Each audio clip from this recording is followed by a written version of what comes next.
Hello students, कैसे हैं आप सब लोग। देखिए स्टूडेंट्स, सीबीएसई ने 11th class and 12th class का मैथमेटिक्स का जो सिलेबस रिड्यूस किया हुआ है, मैं उस बिहाव पे आपको बताना चाहूँगा कि कौन कौन से एक्सरसाइज आपको नहीं करने हैं। जो नया सिलेबस आया है उसमें उसके अकॉर्डिंग बच्चे डिसाइड नहीं कर पा रहे हैं कि कौन से एक्सरसाइज एक्चुअल में उन्हें स्किप करनी है।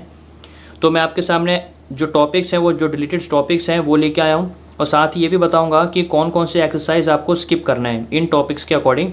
तो फर्स्ट अपना देखते हैं। सबसे पहला जो हमारा सेट्स में से हमारा देखिए डिफरेंस ऑफ सेट्स है, कॉम्प्लीमेंट ऑफ सेट्स है एंड प्रॉपर्टीज़ ऑफ कॉम्प्लीमेंट। जो कॉम्प्लीमेंट के ऊपर बेस्ड जो प्रॉपर्टीज़ है उसको डिलीट कर दिया गया है।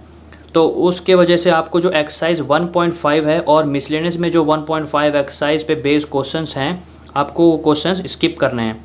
और यहाँ पे देखिए आपका रिलेशन फंक्शन है, इसमें आपका जो ग्राफ्स हैं, आपका जो सम है, प्रोडक्ट्स है और डिफरेंस हैं, और ये जो क्वेश्चन है, एक्चुअली बताऊं तो रिलेशन फंक्शंस में ये छोटे माइनर से चीज़ें होती हैं। जो आपका ग्राफ्स है, ग्राफ्स में क्वेश्चन पहले पूछता था, स्कूलों में ग्राफ्स के ऊपर भी क्वेश्चंस पूछे जाते थे, बट आपका जो आपका ग्राफ्स है वो आप इस बार क्या कर दिया गया, डिलीट कर दिया गया है। एंड सम डिफरेंस है, प्रोडक्ट एंड क्वेश्चन पर जो क्वेश्चन बनते हैं ये ना के बराबर ही क्वेश्चन होंगे आपके जो एनसीईआरटी बुक में, तो इस पर कोई ज़्यादा इम्पैक्ट नहीं पड़ा गया है, इस पर बेस ज़्यादा क्वेश्चन है नहीं। तो ऑलमोस्ट मान लीजिए जो रिलेशन फंक्शन है उसमें आपको ऑलमोस्ट सब चीज़ करनी ही पड़ेगी, बस ग्राफ जो पार्ट है इसको आप स्किप कर सकते हैं। थर्ड आता है हमारा बहुत ही important, that is trigonometric functions. देखिए ट्रिग्नोमेट्रिक फंक्शंस में क्या किया गया है, आपका जो जनरल सोल्यूशन है, और जनरल सोल्यूशन पे आपके 3 टाइप के पार्ट आते थे, साइन वाला, कॉस और टेंजेंट वाले। तो इस टाइप के जो क्वेश्चन बेस्ड हैं, दैट इज एक्सरसाइज 3.4 में ये एक्सरसाइज आपको मिलेंगे, जिसमें आपको जनरल सोल्यूशन और प्रिंसिपल वैल्यू निकालनी सिखाई गई है। और मिसलेनियस में भी जो 3.4 एक्सरसाइज पे बेस्ड जो क्वेश्चंस हैं, आपको वो क्वेश्चंस नहीं करने हैं। आगे चलते हैं। प्रिंसिपल ऑफ मैथमेटिकल इंडक्शन जो है, इसमें से जो क्या किया गया है, जो होल चैप्टर है वो पूरे का पूरा जो चैप्टर है वो पूरा ही डिलीट कर दिया गया है, तो आपको चैप्टर नंबर 4 बिल्कुल नहीं करना है। आगे देखते हैं। कॉम्प्लेक्स नंबर जो चैप्टर है, इसमें जो बहुत ही इंपॉर्टेंट एक टॉपिक था वो था कि एक पोलर रिप्रेजेंटेशन, एक आपका square root of complex number. तो पोलर रिप्रेजेंटेशन जो एक्सरसाइज है वो है आपकी 5.2, जो आपको नहीं करनी है। और square root of complex number, ये 5th चैप्टर का सप्लीमेंट्री पार्ट है, वो आपको नहीं करना है। साथ ही मिसलेनियस में जो 5.2 बेस्ड जो एक्सरसाइज होगी वो भी आपको नहीं करने हैं। आगे चलते हैं, देखते हैं चैप्टर नंबर 6। चैप्टर नंबर 6 में से कोई भी पार्ट डिलीट नहीं किया गया। ये नील का मतलब ये नहीं है कि आपका चैप्टर डिलीट कर दिया, नील का मतलब कोई भी टॉपिक आपका इसमें से डिलीट नहीं किया गया। दैट मीन्स लीनियर इनइक्वालिटी में से आपको सभी टॉपिक करने पड़ेंगे। आगे देखते हैं। परमुटेशन एंड कॉम्बिनेशन में से डिलीट जो टॉपिक किया गया वो है derivation based of NPR and NCR वाले क्वेश्चन हैं। मैं सीधा सीधा बताऊँ, इस पे बेस कोई ऐसे क्वेश्चन नहीं है जो आपके एनसीईआरटी में है। दैट मीन्स आपको एनसीईआरटी में से पूरा परमुटेशन कॉम्बिनेशन करना पड़ेगा। आगे चलते हैं अपना। देखिए बायनोमियल थ्योरम जो चैप्टर है वो पूरा का पूरा क्या कर दिया गया है, डिलीट कर दिया, तो आपको बायनोमियल थ्योरम चैप्टर नंबर 8 पढ़ने की जरूरत नहीं है।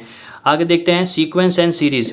नंबर जो 9 है which is sequence and series, उसमें आपके नेचुरल नंबर का sum of square of natural number, sum of cube of natural number, ये जो 3 टॉपिक पे बेस्ड जो आपको क्वेश्चंस हैं वो आपको नहीं करना है। और इन पे बेस्ड जो एक्सरसाइज आपकी है वो है 9.4 एक्सरसाइज, प्लस मिसलेनियस में जो 9.4 एक्सरसाइज से बेस्ड है वो भी आपको नहीं करने हैं।